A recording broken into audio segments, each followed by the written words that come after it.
नमस्कार साथियों, स्वागत है आप सभी लोगों का कैरियर इंडिया एजुकेशन में।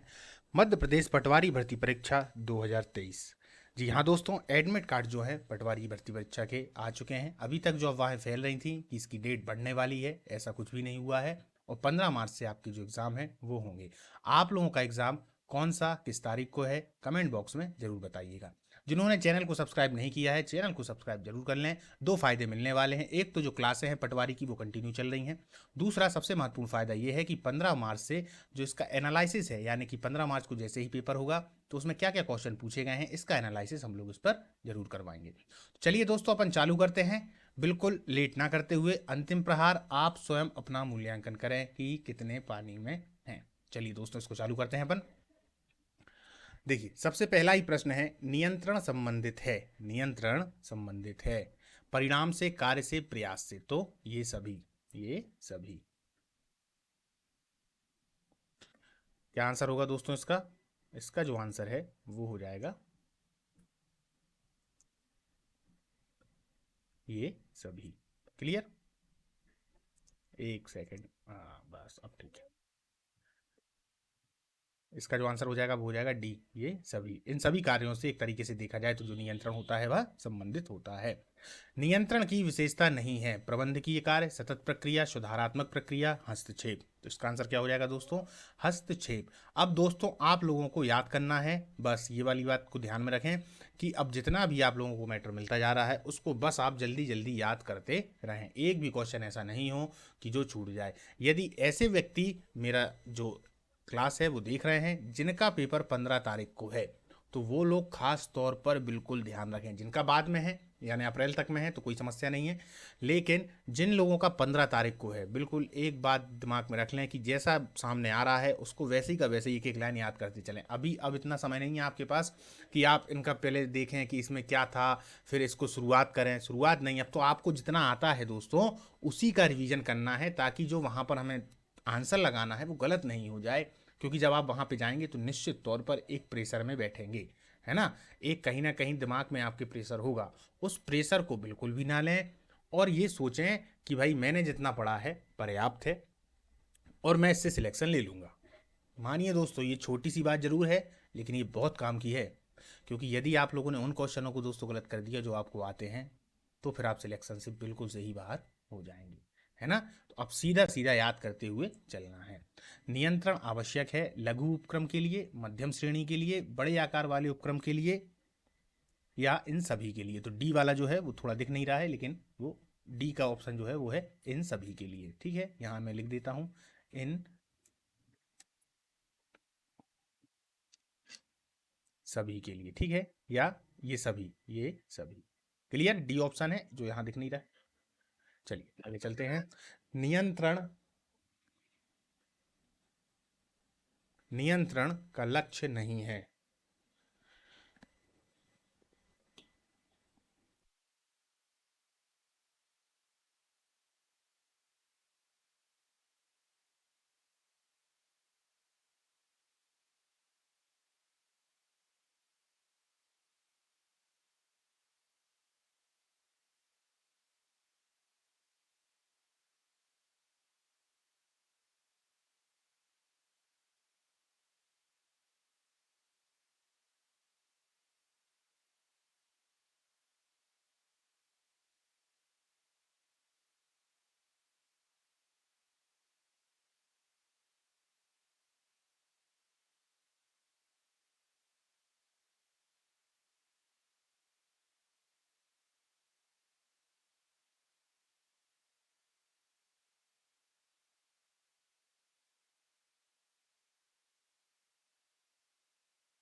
चलिए दोस्तों कंटिन्यू करते हैं। नियंत्रण का लक्ष्य नहीं है सकारात्मकता, सुधारात्मकता, व्यापकता, अधिकारों का हनन।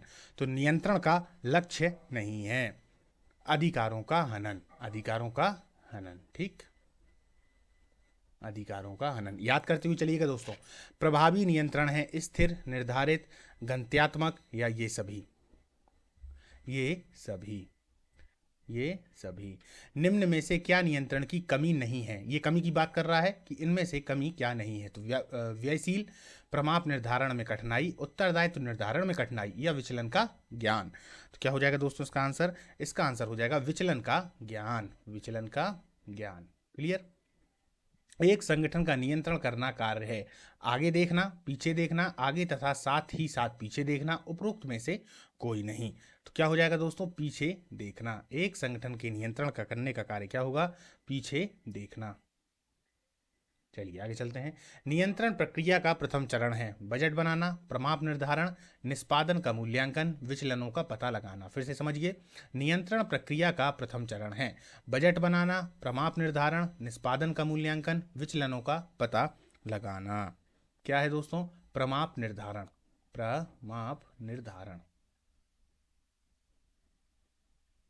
प्रमाप निर्धारण वास्तविक निष्पादन के मापन के साधन होते हैं। लक्ष्य, प्रमाप, कसौटी, विचलन।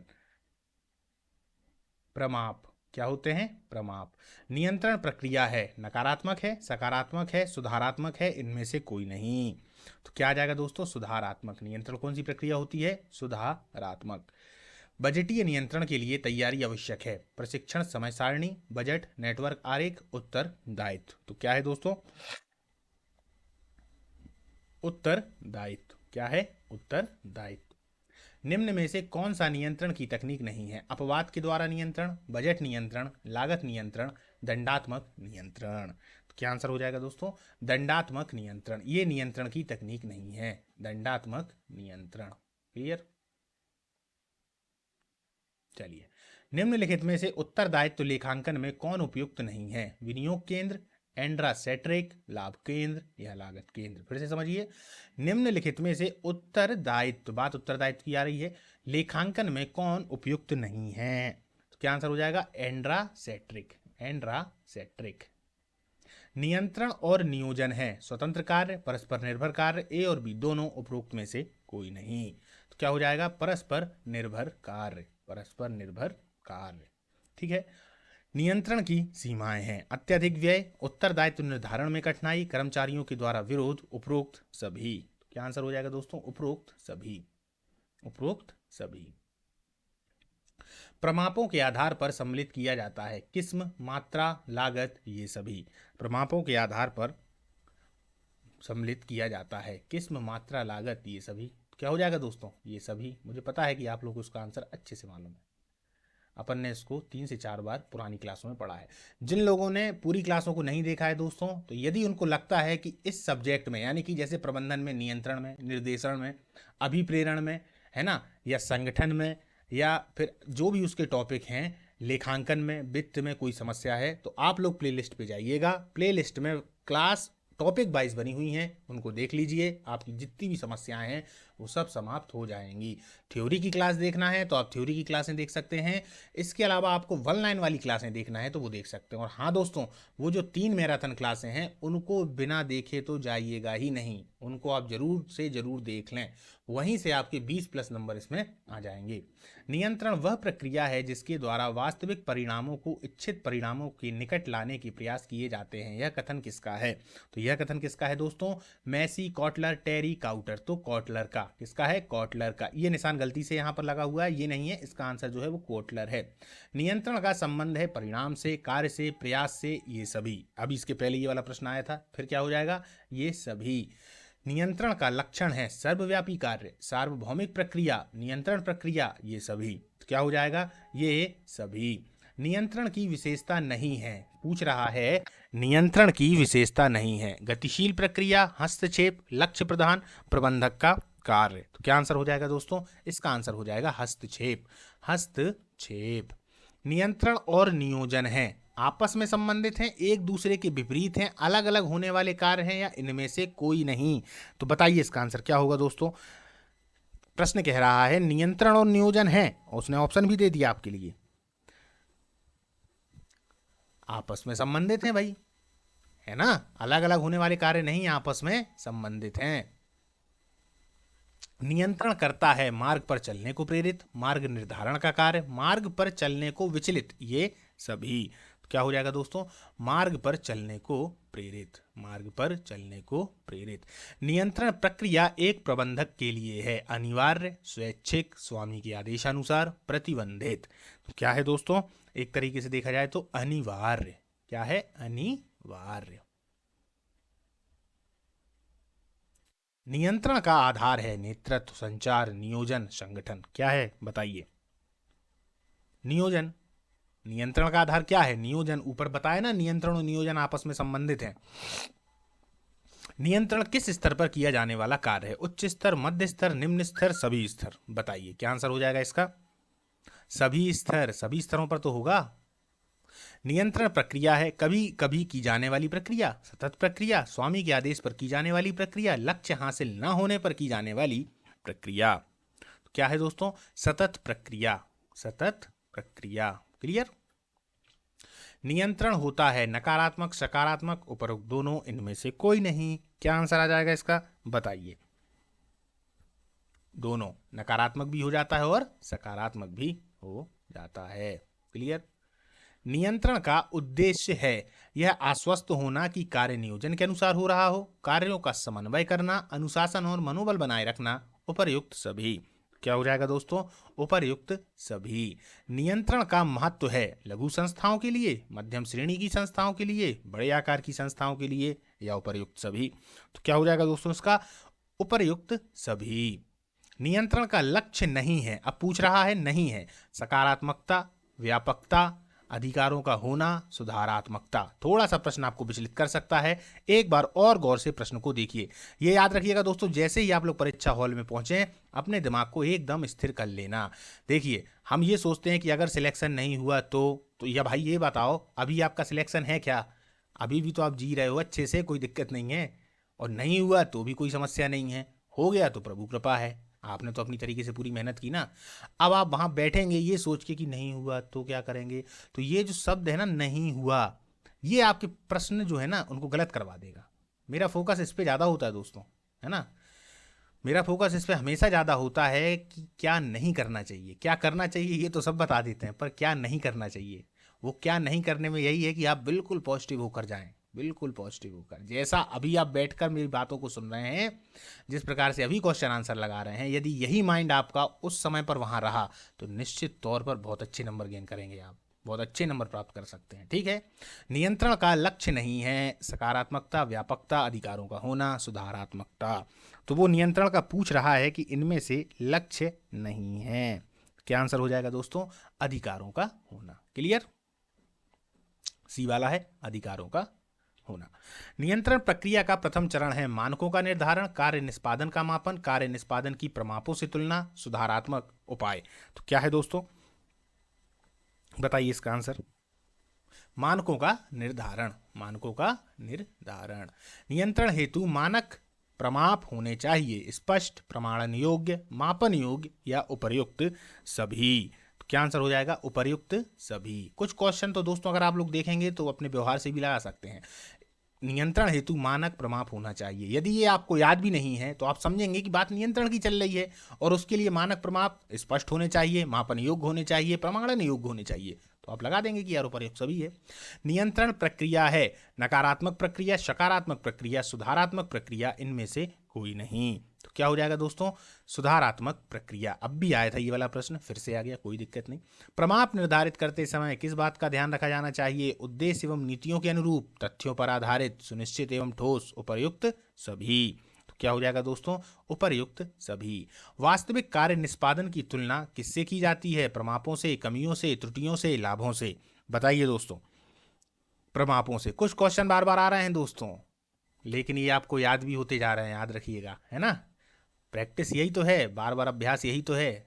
नियंत्रण प्रक्रिया का अंतिम चरण होता है सुधारात्मक उपाय, प्रमापों का निर्धारण, विचलनों का पता लगाना, कार्य निष्पादन। तो क्या होगा? सुधारात्मक उपाय। सुधारात्मक उपाय। नियंत्रण का सिद्धांत नहीं है उद्देश्य का सिद्धांत, हस्तक्षेप का सिद्धांत, प्रमापों का सिद्धांत, प्रत्यक्ष नियंत्रण का सिद्धांत। तो क्या नहीं है? हस्तक्षेप का सिद्धांत। बाकी सिद्धांत है। बजटीय नियंत्रण के लिए तैयारी आवश्यक है, प्रशिक्षण समय सारणी, बजट, नेटवर्क आरेख, उत्तरदायित्व। क्या है दोस्तों? उत्तरदायित्व। उत्तरदायित्व का के नियंत्रण के सिद्धांत के अनुसार नियंत्रण उसी व्यक्ति के द्वारा किया जाना चाहिए जो कार्यों के लिए अंतिम रूप से उत्तरदायी है। नियंत्रण सभी को करना चाहिए। नियंत्रण केवल उच्च स्तरीय कार्य है। नियंत्रण उस व्यक्ति को नहीं करना चाहिए जो उस कार्य के लिए उत्तरदायी है। तो क्या आंसर हो जाएगा इसका? इसका आंसर हो जाएगा ए। नियंत्रण उसी व्यक्ति के द्वारा किया जाना चाहिए जो कार्य के लिए अंतिम रूप से उत्तरदायी है। अपवाद के द्वारा, अब देखिए दोस्तों, इस वाले क्वेश्चन को मैं बहुत अच्छे से आपको समझा सकता हूं, लेकिन समय कम है। मैं चाहता हूं कि आप लोगों के पास में कम समय में ज़्यादा से ज़्यादा प्रश्न आ जाएं और आप ज़्यादा से ज़्यादा इसको कर पाएं। अगर मैं 39 वाले प्रश्न को समझाने के लिए बैठ जाऊं तो यहाँ से 10 से 15 मिनट चले जाएंगे, है ना। अभी वो समय नहीं है। ऐसी यदि क्लास आपको देखना है तो पुरानी जो क्लासें हैं उन सब में बहुत अच्छे से डिटेल से बताया गया है, लेकिन अभी आप सिर्फ जितना आपसे याद हो सके उतना आप इनको याद कर लें। अपवाद के द्वारा नियंत्रण सिद्धांत के अनुसार प्रबंधक को अपवादजनक विचलनों पर ही ध्यान केंद्रित करना चाहिए। केवल महत्वपूर्ण विचलन पर ही ध्यान देना चाहिए। छोटे छोटे विचलनों पर ध्यान नहीं देना चाहिए। उपर्युक्त सभी। तो 40 में क्या हो जाएगा दोस्तों? 40 का जो आंसर हो जाएगा, 40 का आंसर क्या होगा बताइए? फिर से समझ लीजिए। अपवाद के द्वारा नियंत्रण सिद्धांत के अनुसार प्रबंधक को, किसको? प्रबंधक को अपवादजनक विचलनों पर ही ध्यान केंद्रित करना चाहिए। केवल महत्वपूर्ण विचलन पर ही ध्यान देना चाहिए। छोटे छोटे विचलनों पर ध्यान नहीं देना चाहिए। तो इसका हो जाएगा उपर्युक्त सभी। उपर्युक्त सभी। परिस्थितियों के अनुसार समायोजन कर किस सिद्धांत के अनुसार कर लेना चाहिए? प्रत्यक्ष नियंत्रण का सिद्धांत, नियोजन के प्रतिबिंब का सिद्धांत, पुनः अवलोकन का सिद्धांत, कार्यवाही का सिद्धांत। तो क्या आंसर हो जाएगा दोस्तों इसका? इसका आंसर हो जाएगा पुनः अवलोकन का सिद्धांत। पुनः अवलोकन का सिद्धांत। उच्च स्तर पर संचालक मंडल के द्वारा किस क्षेत्र में नियंत्रण स्थापित किया जाता है? वित्तीय नियंत्रण, विक्रय नियंत्रण, सेवी वर्गीय नियंत्रण, ये सभी। क्या आंसर हो जाएगा इसका? इसका आ जाएगा ये सभी। ये सभी। क्लियर? निम्न स्तर पर मध्य वर्गीय प्रबंधक का नियंत्रण क्षेत्र होता है पूंजीगत व्यय, विक्रय नीतियां, किस्म नियंत्रण, कर्मचारियों की भर्तियां। बताइए आंसर क्या होगा? किस्म नियंत्रण। किस्म नियंत्रण। किस्म नियंत्रण। नियंत्रण की तकनीक है अवलोकन या निरीक्षण, नीतियां, लिखित निर्देश, ये सभी। ये सभी। समकों के आधार पर नियंत्रण करने की तकनीक है नीतियां, प्रतिवेदन, अनुपात विश्लेषण, लिखित निर्देश। नीतियां क्या है? नीतियां। लागत नियंत्रण के लिए कौन सी लेखांकन तकनीक महत्वपूर्ण है? प्रमाप लागत लेखांकन, प्रबंधकीय लेखांकन, अंकेक्षण, आयकर लेखांकन। तो क्या है दोस्तों? प्रमाप लागत लेखांकन। संस्था के अपने ही अधिकारियों की सहायता से संस्था के कार्यकलापों एवं लेखों का निरंतर रूप से अंकेक्षण करना कहलाता है वैधानिक अंकेक्षण, परिचालन अंकेक्षण, प्रबंध अंकेक्षण, ये सभी। तो क्या हो जाएगा दोस्तों इसका? इसका हो जाएगा परिचालन अंकेक्षण। परिचालन अंकेक्षण। प्रबंधकीय व्यवहार का मूल्यांकन किस नियंत्रण तकनीक से किया जाता है? प्रबंध अंकेक्षण, प्रबंधक योग्याना, प्रबंधकीय नीतियां, ये सभी। 48 का क्या आंसर हो जाएगा दोस्तों? 48 का आंसर हो जाएगा प्रबंध अंकेक्षण। प्रबंध अंकेक्षण। प्रबंध अंकेक्षण। बजटीय नियंत्रण के लिए तैयारी आवश्यक है। प्रशिक्षण समय सारणी, बजट, नेटवर्क आरेख, उत्तरदायित्व। बजटीय नियंत्रण के लिए तैयारी आवश्यक है। प्रशिक्षण समय सारणी, बजट, नेटवर्क आरेख, उत्तरदायित्व। क्या है दोस्तों? उत्तरदायित्व। निम्न में से कौन सी नियंत्रण की तकनीक नहीं है? दंडात्मक नियंत्रण, उदाहरण, बजट, लेखाकर्म। तो क्या नहीं है दोस्तों? दंडात्मक नियंत्रण। अभी अपन ने इसको तीसरी बार पढ़ा इसी में, शायद हो सकता है यही प्रश्न आ जाए दोस्तों, याद रखिएगा। निम्नलिखित में से उत्तरदायित्व लेखांकन में कौन उपयुक्त नहीं है? विनियोग केंद्र, एंड्रासेट्रिक, लाभ केंद्र, लागत केंद्र। क्या नहीं है? एंड्रासेट्रिक। नियंत्रण प्रणाली कैसी होनी चाहिए? आंशिक नियंत्रण, पूर्ण नियंत्रण, स्वैच्छिक नियंत्रण, कोई नहीं। तो क्या हो जाएगा इसका आंसर? इसका आंसर हो जाएगा पूर्ण नियंत्रण। क्या हो जाएगा? पूर्ण नियंत्रण। नियंत्रण प्रक्रिया में तनाव कब उत्पन्न होता है? प्रत्यक्ष नियंत्रण पर, उत्तरदायित्व नियंत्रण पर, बलपूर्वक नियंत्रण पर, प्रमाप नियंत्रण पर। क्या हो जाएगा दोस्तों? बलपूर्वक नियंत्रण पर। बलपूर्वक नियंत्रण पर। मानक या प्रमाप का निर्धारण किस समय किया जाता है? नियोजन पर, नियंत्रण पर, समन्वय पर या निर्देशन पर। किस पर किया जाता है? नियोजन पर। किस पर? नियोजन पर। नियंत्रण प्रक्रिया में सुधारात्मक कार्यवाही की आवश्यकता कब होती है? प्रथम चरण में, द्वितीय चरण में, अंतिम चरण में, कभी नहीं? बताइए। अंतिम चरण में। कब होगी? अंतिम चरण में। क्लियर? संगठन का नियंत्रण करना किस प्रकार का कार्य है? सुधारात्मक कार्य, सकारात्मक कार्य, ए और बी दोनों, नकारात्मक कार्य। ए और बी दोनों। नियंत्रण की सीमाएं हैं अत्यधिक व्यय, प्रमाप निर्धारण कठिन, विचलनों के माप में कठिनाई, उपर्युक्त सभी। उपर्युक्त सभी। नियंत्रण प्रबंध का कार्य है प्रथम, अंतिम, द्वितीय, तृतीय। कौन सा है बताइए? अंतिम होता है, याद रखिए, नियंत्रण हमेशा अंतिम होता है। नियंत्रण संबंधित है परिणाम से, कार्य से, प्रयास से, किसी से नहीं। किससे है? परिणाम से। किससे है? परिणाम से। नियंत्रण का कर्मचारी करते हैं विरोध, समर्थन, पसंद, सुधार। क्या करते हैं? सुधार। नियंत्रण प्रक्रिया होती है खर्चीली, सस्ती, निशुल्क, इनमें से कोई नहीं। खर्चीली। बजटीय नियंत्रण प्रबंध का खालिस्तान नहीं है। कार्य, भाग, स्थानापन्न, उपर्युक्त में से कोई नहीं। बजटरी या बजटीय नियंत्रण प्रबंधन का खालिस्तान नहीं है। स्थानापन्न। स्थानापन्न। एक प्रभावी नियंत्रण तंत्र सहायक होता है संगठनात्मक लक्ष्यों के निष्पादन में, कर्मचारी की मनोदशा के संवर्धन में, मानकों की यथार्थता के निर्णय में, उपर्युक्त सभी में। उपर्युक्त सभी में। उपर्युक्त सभी में। उल्लेखनीय विचलन होने पर ही प्रबंधकों का ध्यान आकर्षित करना चाहिए। यह तथ्य नियंत्रण की किस तकनीक पर आधारित है? अपवाद के द्वारा नियंत्रण, अंकेक्षण तकनीक, प्रबंध अंकेक्षण या निरीक्षण। 65 का क्या हो जाएगा? अपवाद के द्वारा नियंत्रण। एक संगठन का नियंत्रण करना कार्य है। आगे देखना, पीछे देखना, आगे के साथ साथ पीछे देखना, इनमें से कोई नहीं। अब भी आया हुआ प्रश्न था दोस्तों, सी इसका आंसर हो जाएगा। अब दोस्तों जो प्रश्न आप लोगों के सामने आएंगे उसके जो आंसर हैं वो यहीं पर लिखे हुए हैं, आप लोगों को याद करते हुए बस उसको चलना है, भूलना एक भी नहीं है। 1 से 2 बार यदि आप लोग देख लेंगे तो आप लोगों को अच्छे से याद हो जाएगा। स्पीड में देख लीजिए, थोड़ा उसकी स्पीड बढ़ा लीजिए, है ना। ऑप्शन होता है यूट्यूब में एक साइड में, उसमें आप स्पीड बढ़ा के भी उसको देख सकते हैं। यही तो ऑनलाइन का फायदा होता है दोस्तों। चलिए, नियंत्रण का कार्य प्रत्यक्षता संबंधित होता है तो उपर्युक्त सभी से। दा जो पहली इसकी क्लास थी दोस्तों उसी के बाद के ये वाले प्रश्न हैं। नियंत्रण का कार्य प्रत्यक्षता संबंधित होता है सामग्री से, वित्त से, उत्पादन से, उपर्युक्त सभी। चलिए, नियंत्रण का कार्य प्रत्यक्षता संबंधित होगा सामग्री से, वित्त से, उत्पादन से या ये सभी। क्लियर? समता के सिद्धांत के अनुसार कर्मचारियों को अभिप्रेरणा नहीं मिलेगी पुरस्कार अपेक्षा से कम हो, जब पुरस्कार आनुपातिक ना हो। आ और बा दोनों, इनमें से कोई नहीं। भाई अभिप्रेरणा यानी मोटिवेशन उनको कब नहीं मिलेगी? जब पुरस्कार अपेक्षा से कम हो। सामने वाले को अपेक्षा है कि भैया 10,000 रुपये मिल जाएंगे, अब आप दे उसको 1,000 रुपये रहे हो, कैसे होगा?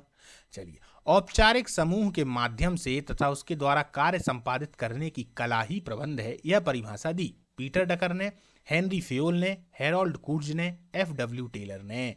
हेरोल्ड कूर्ज ने। उत्तरदायित्व के प्रतिनिधियन के बारे में अलग अलग विचार हैं, इनमें से सही विचार है, सही विचार हमको इनमें से देखना है।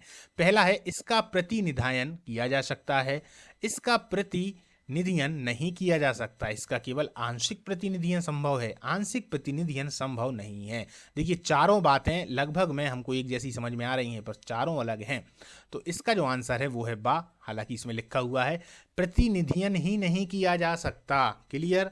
प्रबंध के नियंत्रण कार्य का आशय है विभिन्न क्रियाओं में सामंजस्य बिठाना, कर्मचारियों को संतुष्ट बनाए रखना, सुधारात्मक कार्यवाही करना और पर्याप्त वित्त की व्यवस्था करना। तो सुधारात्मक कार्यवाही करना, सुधारात्मक कार्यवाही करना। मैनेजमेंट इन इंडस्ट्रियल वर्ल्ड के लेखक कौन हैं? लगभग में 6वीं 7वीं बार प्रश्न आ रहा है दोस्तों, यदि अब आप भूल जाएंगे तो फिर कैसे काम चलेगा। एडवर्ड बी फिलिप्पो, हरबिन्सन व मेयर्स, स्टैनले व वेंस, R.C. डेविस ऑप्शन होने ही नहीं चाहिए, सीधा आंसर है ना, Herbins Eva Meyers. Dictionary of economic and commerce 1970 के लेखक निम्नलिखित में से कौन है? J L. Hanson, S M. Andrew Carnegie, S M. Lewis, Adam Smith. तो J L. Hanson, J L. Hanson. Clear? Hanson से याद रख लीजिए, ऐसे कर लीजिए, हैंडसम व्यक्ति है, डिक्शनरी लेके चल रहा है, डिक्शनरी यानी शब्दकोश, ये याद करने की ट्रिक बता रहा हूं, कोई हैंडसम व्यक्ति है, डिक्शनरी लेके चल रहा है, तो आपको याद हो जाएगा। सेवी वर्गीय, यही तो होती हैं ट्रिकें, और ट्रिकें होती क्या है? ट्रिकों का सीधा सा मतलब है कि जब हमें कोई लिखी हुई बात है, यानी एक लिपि जो सामने हमारे है वो हमको याद नहीं हो पा रही, तो हम उसका चित्र अपने दिमाग में बना लें। वैसे तो मैं ये आपको सलाह दूंगा कि आप जब भी पढ़ें तो आपके दिमाग में एक चित्र बनना चाहिए।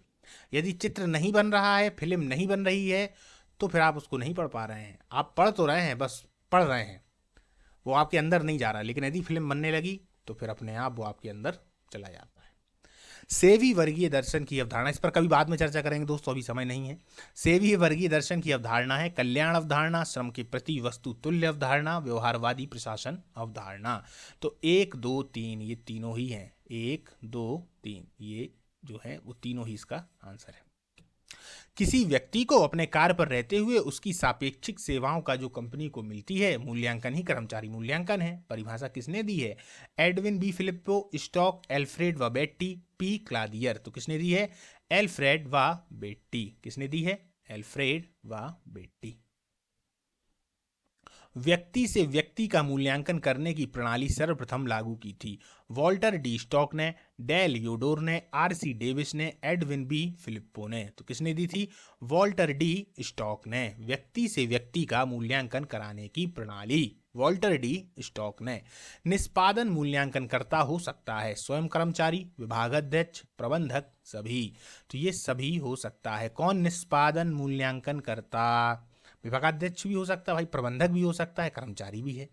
मूल्यांकनकर्ता की अभिनीति, ये यहां पर मैं लगा देता हूं, मूल्यांकनकर्ता की अभिनति को कम करने के लिए प्रयोग करते हैं बलात् विवरण विधि, आरेखीय मूल्यांकन मापन विधि, संक्रमण प्रसंग विधि, व्यक्ति से व्यक्ति की तुलना विधि। तो आरेखीय मूल्यांकन मापन विधि, जब अपन लोगों ने इन विधियों को देखा था दोस्तों तो कितने अच्छे से किया था, है ना। 1 लाइन में लगभग में अगर देखा जाए तो इस पे 15 से 20 क्वेश्चन ऐसे थे कि पूरे के पूरे क्वेश्चन इसी से निकल आते।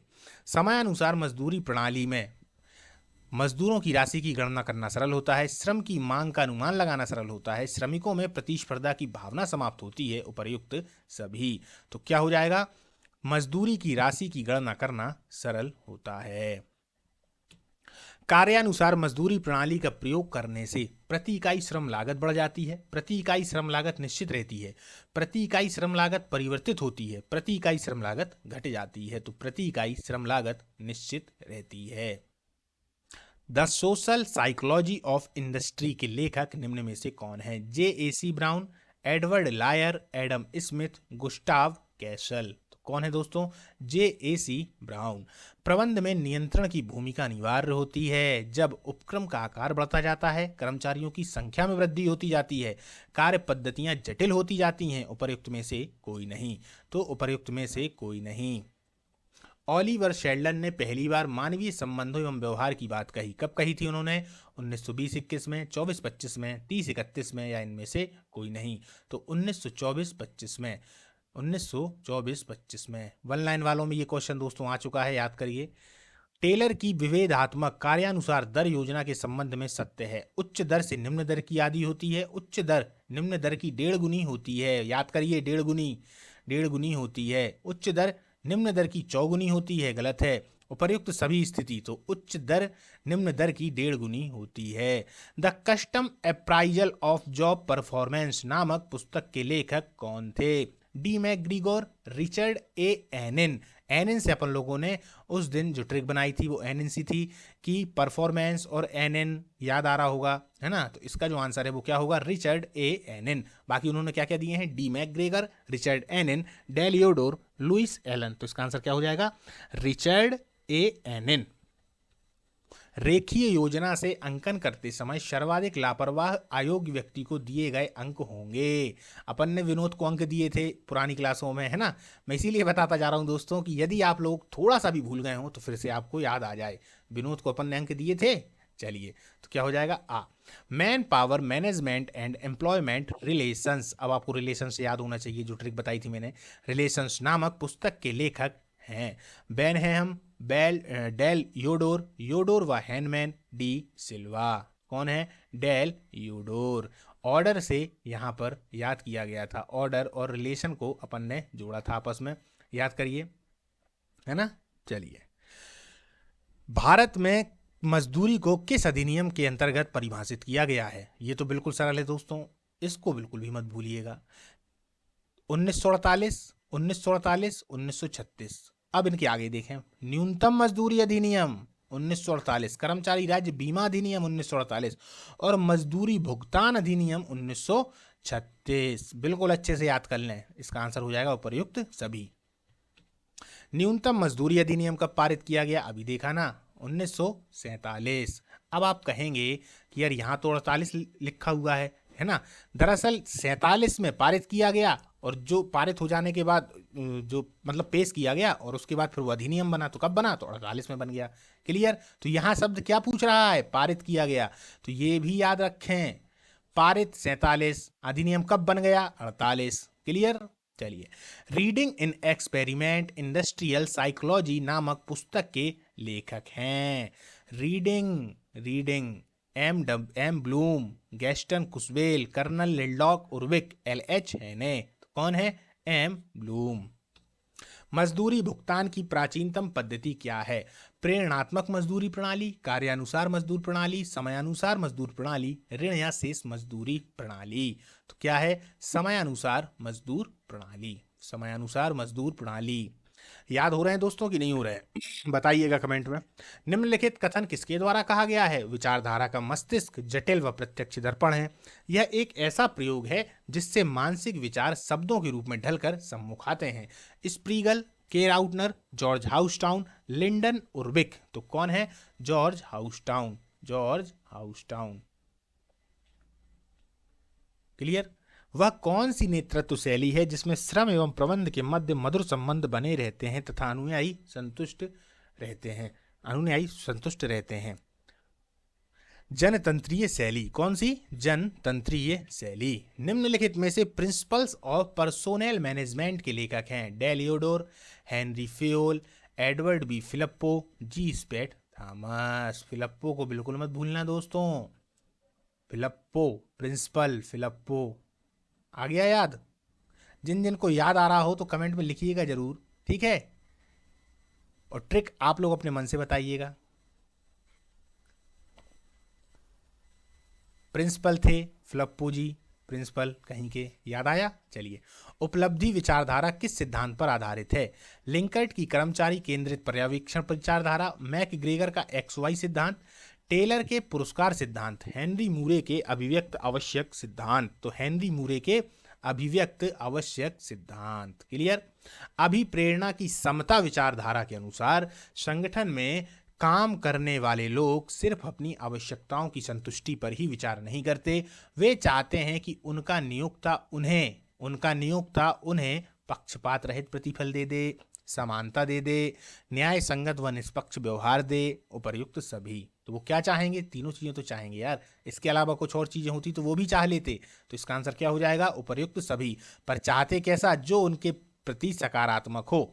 इस प्रकार के क्वेश्चनों का जो आंसर होता है वह उपर्युक्त सभी ही होगा। एक भी नकारात्मक बात होती तो फिर जो आंसर है वो बदल जाता। कर्मचारियों के साथ मानवीय व्यवहार करके भी उन्हें अभिप्रेरित किया जा सकता है, यह तरीका सुझाया हेनरी फेयोल ने, एल्टन मेयो ने, विक्टर ब्रूम ने, पीटर डकर ने। ये नया क्वेश्चन है दोस्तों, एल्टन मेयो ने, एल्टन मेयो ने। आप भी बार बार पढ़ेंगे तो आपको भी प्रश्न याद हो जाते हैं कि कौन सा नया है, कौन सा पुराना है, कौन सा पहली बार आया है। लेकिन होंगे कब? जब आप पढ़ेंगे ही नहीं तो कहाँ से होंगे। युवा वर्ग को जोश दिलाकर उनसे कठिन कार्य भी कराए जा सकते हैं। इस हेतु अभिप्रेरण यानी मोटिवेशन की जो तकनीक काम में लाई जाती है कौन सी है? बताइए। स्वस्थ प्रतिस्पर्धा द्वारा अभिप्रेरण, कुशल नेतृत्व, चुनौती के द्वारा अभिप्रेरण, सहकारिता के द्वारा अभिप्रेरण। तो चुनौती के द्वारा अभिप्रेरण। नए लड़के को आप दे दीजिए जो युवा वर्ग है, तुरंत प्लान बना लेंगे कि भाई इसको ये करना है, आज तो हिमालय को पार कर जाएंगे, अब तो आज से संन्यास ग्रहण करना है, अब तो यहाँ चले जाएंगे, है ना। तो युवा वर्गों में ये ताकत होती है, आप सभी युवा हैं, अपनी जितनी भी शक्ति है उसको सही दिशा में लगा दें बस, और क्या, बस यही जीवन है। शक्तियाँ तो सभी के पास में हैं, बिखरी हुई हैं, शक्ति कभी गोल नहीं है। शक्ति जो होती है ना वो बिखरी हुई होती है, कहीं यहाँ कभी ये कभी ये कभी ये गोल हो जाए और एक जगह पे केंद्रित हो जाए, फिर पूरा फोकस आप उस पर कर रहे हैं। कौन सा लक्ष्य कम है यार, सभी लक्ष्य पालेंगे। चलिए, समन्वय को प्रबंध का एक पृथक कार्य मानने की बजाय इसे प्रबंध का सार माना है। किसने माना है? हेनरी फ्योल ने, कूड्स एवं ओडोनल ने, एफ.डब्ल्यू. टेलर ने, जॉर्ज आर टेरी ने। तो कूड्स एवं ओडोनल ने माना है क्या? समन्वय को प्रबंध का एक पृथक कार्य। ओहियो स्टेट नेतृत्व अध्ययन व्यवहार का ध्यान आयाम इस बात को प्रदर्शित करता है कि नेता अपने समूह के सदस्यों की आवश्यकताओं के प्रति ध्यान देता है, नेता अपने समूह के सदस्यों पर भरोसा करता है, नेता अपने समूह के सदस्यों को मित्रवत मानता है। उपर्युक्त सभी। तो क्या आंसर हो जाएगा? उपर्युक्त सभी। मिशिगन विश्वविद्यालय नेतृत्व अध्ययन किसके अध्ययन में किया गया? Kurt Lewin, Peter डकर, Rensis Likert, इनमें से कोई नहीं। तो क्या हो जाएगा? Rensis Likert. निम्न में से आर.सी. डेविस के अनुसार मानवीय संसाधन प्रबंधन का मूल्य उद्देश्य नहीं है। अमौद्रिक अभिप्रेरण का विकास करना, कर्मचारियों की कार्य क्षमता में वृद्धि करना, संगठन के उद्देश्य के अनुसार योग्य कार्य समूह का निर्माण करना। तो क्या है? कर्मचारियों की कार्य क्षमता में वृद्धि करना। चलिए दोस्तों, आज की जो अपनी क्लास है वो समाप्त होती है। इन प्रश्नों को आप लोग 1 से 2 बार देखेंगे तो याद हो जाएंगे। और दोस्तों, अब याद करना जरूरी है। वो कहते नहीं है कि इश्क और जंग में सब जायज है। अब आपको साम दाम दंड भेद कैसे भी करके परीक्षा से 2 दिन पहले तक, क्योंकि 2 दिन पहले सब छोड़ देना भाई साहब, पढ़ाई वढ़ाई ज़्यादा से ज़्यादा 1 दिन पहले। 1 दिन पहले तो कुछ करना ही नहीं है आपको। उसके पहले जितना आप पढ़ सकते हैं, जितना अपने दिमाग में स्टोर कर सकते हैं, पढ़ने पे ज़्यादा ध्यान मत देना। आप सोचें कि मैं ज़्यादा कोर्स कर लूँ, मैं इस किताब को भी पढ़ लूँ, इसका प्रबंधन भी निपटा लूँ, इसका भी निपटा लूँ। ऐसा बिल्कुल ना करें। जो आपके पास में है, आपने जिसको पढ़ा है, उसी को बार बार पढ़ना है ताकि वो गलत ना हो। अभी अगर आप सोचेंगे ना कि मैं कोई किताब खरीद लाऊं और उससे पढ़ लूँ, इसको भी पढ़ लूँ, तो जो पढ़ा हुआ है वो भी भूल सकते हैं। ये मन की स्वाभाविकता है, समझना। मन का ये स्वभाव ही होता है। और मन आपको इस समय बार बार ये भी भटकाएगा कि यार इस किताब में बहुत है, इस किताब में बहुत है। दरअसल वो पढ़ना ही नहीं चाहता, वो इस समय पर पढ़ना ही नहीं चाहेगा। वो आपको जानबूझ के बहकाएगा, अरे यार इसकी किताब ज़्यादा अच्छा है, अरे यार इसमें ज़्यादा अच्छा लिखा है। वो अपने आप बहकाए। तो इसके बहकावे में बिल्कुल ना आए। जो है आपके पास में उसी को पढ़ें, अच्छे से पढ़ें, बार बार पढ़ें। चलिए दोस्तों, मिलते हैं अगली क्लास में। और जो शाम को क्लास दोस्तों 9 बजे होने वाली है, जिसमें पूरे के पूरे जो 200 प्रश्न हैं उनके बारे में चर्चा होगी, जिसमें मैथ, रीजनिंग और इंग्लिश, इन 3 को छोड़ के बाकी जो आपके 5 सब्जेक्ट हैं उन पर चर्चा की जाएगी। तो उस वाली क्लास को लेना बिल्कुल ना भूलें। 25-25 प्रश्न आएंगे। पता नहीं कौन सा प्रश्न आपके लिए एक तरीके से रामबाण साबित हो जाए, है ना। चलिए दोस्तों, अपन आज की क्लास को बंद करते हैं। नमस्कार।